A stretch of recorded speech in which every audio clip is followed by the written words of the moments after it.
www.canal-i.com. Pura vida.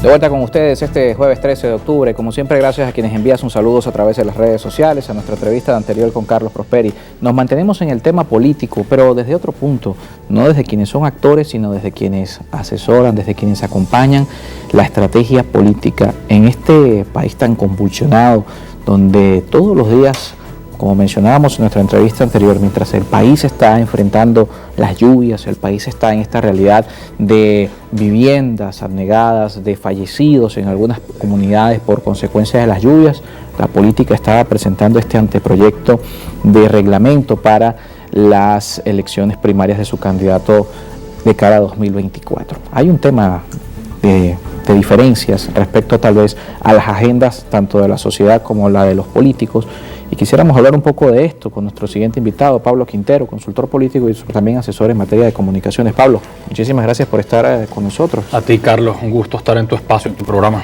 Precisamente para quienes están allí y que forman parte de este mundo político, es complejo, ¿no?, poder sincronizar estas dos agendas. Y este fenómeno de la semana con el que quisiéramos comenzar, mientras el país estaba con este tema, la política estaba en su debate de primarias.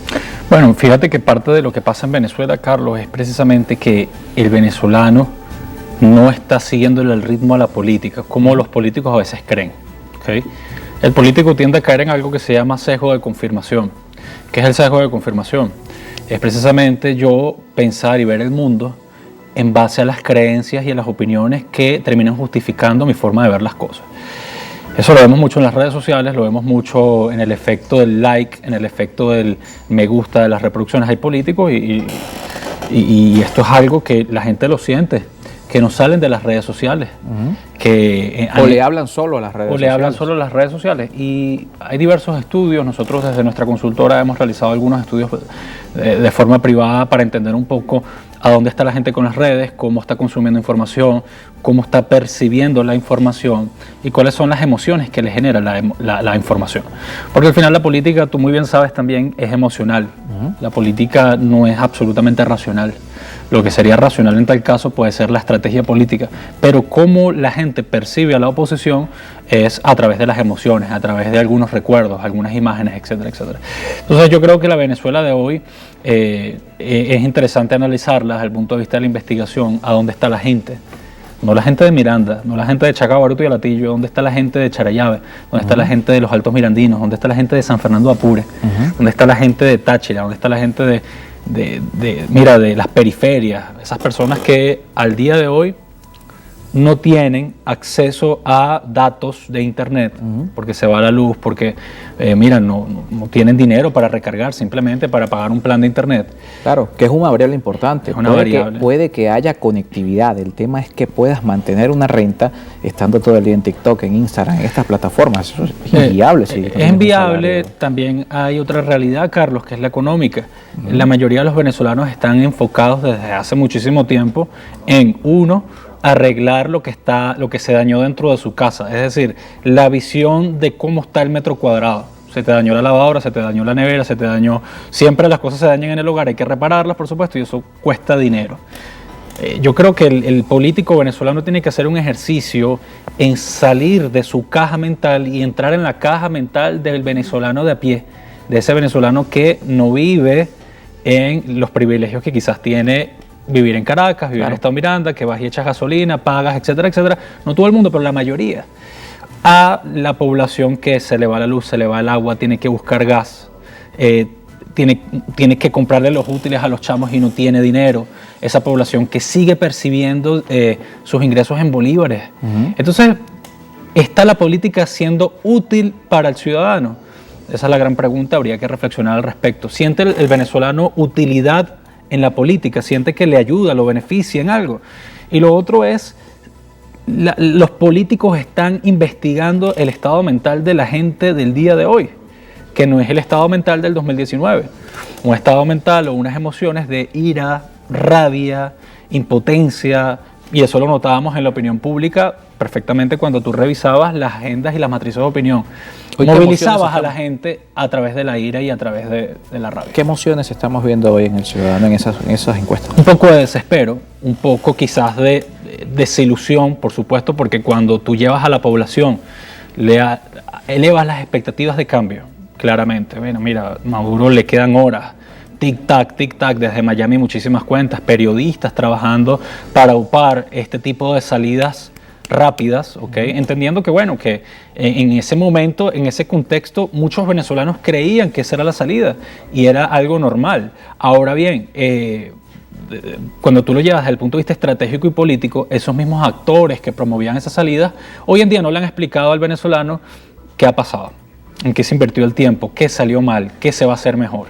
Y bueno, eso es otro debate, ¿no? Eso es responsabilidad política de estos actores que prometieron una cosa y no la cumplieron. Pero cuando tú elevas mucho las expectativas, Carlos, generas una desesperanza y una frustración muy grande. Si tú no sabes conducir la frustración, desafortunadamente la gente se te va. Se te va de los partidos, se te va del país, se te va deja de tener atención sobre ti, pierdes atención, pierdes credibilidad y eso se ve reflejado en encuestas y en estudios de opinión. Ahora, ¿cómo hablamos de un país complejo? No solamente el tema de las redes sociales. Quienes están en las principales ciudades y tienen acceso precisamente a conexión estable, tienen proveedores de servicios de internet, tienen una realidad diferente y no hay que ir muy lejos para conocer otra realidad. Ojo, Santa Lucía está a 30 minutos de Caracas, 40 minutos de Caracas y ustedes allí pueden evidenciar que esto es una realidad diferente a la que se vive en la capital. Y quienes han tenido la fortuna de recorrer este país, de conocer los 23 estados de Venezuela, saben que no es lo mismo hablarle a un ciudadano en Caracas que hablarle a un ciudadano en Puerto Ayacucho. Así es. ¿Cómo la política puede lograr precisamente eso? ¿Cuál es la vía que le queda para cambiar esos sentimientos de desilusión que se extienden en esos 23 estados? Eso se extiende en todo el país, pero no llega ese mensaje de la misma forma a todo el país. Así es, mira, una gran pregunta porque cada político tiene una visión de cómo arreglar las cosas. ¿Okay? Quizás condición sine qua non para esto es, uno, modernizar los equipos, profesionalizar un poco de forma técnica las formas de hacer política. Por supuesto, investigar a dónde está la gente. Ya la época del olfato político, yo creo que es algo obsoleto, es una forma muy obsoleta de seguir haciendo política. Es que el olfato, es que la experiencia, bueno, yo creo que eso nos ha salido bastante caro, no solamente desde el punto de vista ciudadano, y lo digo desde el punto de vista ciudadano, sino también desde el punto de vista político. A los políticos le ha salido bastante caro la improvisación, la dependencia estratégica hacia actores internacionales, que eso lo podemos hablar en otro momento. Eso va mucho en relación a Estados Unidos. Esto de las promesas políticas de que, bueno, Maduro sale mañana, que esto, que aquello, que el Departamento de Estado dijo una cosa, que la Casa Blanca, mira, eso ha salido bastante caro. Hoy vemos las consecuencias de depender de un actor político, sobre todo en un contexto electoral. Pensemos en Donald Trump. Claro. Y por otro lado, Carlos, la falta de investigación. Tú tienes que investigar qué está haciendo hoy en día la gente. Tú diste un punto muy interesante, el tema de la conectividad. En Venezuela mucha gente está desconectada. No todo el mundo está conectado. No todo el mundo está siguiendo el ritmo de las noticias, sobre todo noticias que se queman en 3, 4, 5 horas. Porque la cotidianidad termina agotando la mente también. Tú te metes en Twitter, te metes en TikTok y el tema de ahorita no es el mismo tema de 3, 4 horas. Entonces, ¿cómo hacer campaña electoral? ¿Cómo hacer activismo político teniendo claro ese diagnóstico en una población desilusionada, pero atenta a lo que pasa en política, porque al final la política le cambia la vida? Por otro lado, una población desinformada, ¿ok? Y por otro lado también una población que sigue percibiendo a la oposición como la gran derrotada de los últimos años. Entonces, tú tienes que reeditar esa película. Es como que tú vayas al cine y veas la misma película siempre. La gente se te va a aburrir, la gente se te sale de la sala, no va a entender qué está pasando, muchos se quedan dormidos, no te van a prestar atención. Tú tienes que construir una estrategia de inyectarle nuevas emociones al ciudadano desde el punto de vista comunicativo, desde el punto de vista de activismo, desde el punto de vista incluso hasta personal, regresar a la actividad en las comunidades, los partidos tienen que salir a la calle, Carlos. Claro. El activismo no es una actividad, no es, valga la redundancia, el activismo no es algo esporádico de vacaciones, no, eso es 24/7. O de dos meses antes de las elecciones. Bueno, no, mira, es que estamos en campaña y bueno, ya pierdo las elecciones y no, la política, el que se dedica a la política tiene que entender que esto es un camino bastante largo y creo que hay un aspecto fundamental en este proceso político electoral de cara a las primarias y a las presidenciales. La política no se termina ni con unas primarias ni con un 2024, gane quien gane.